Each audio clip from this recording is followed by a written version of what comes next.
Today's Student of the Week is an 8th grader at St. James School. Josh Knapke is a leader in the classroom, earning mostly A's.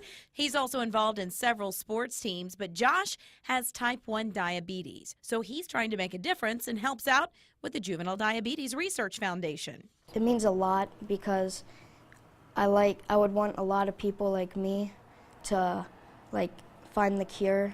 It'd be pretty awesome. I don't think there's any stopping him. If he puts his mind to it, I think he's got a huge future ahead of him.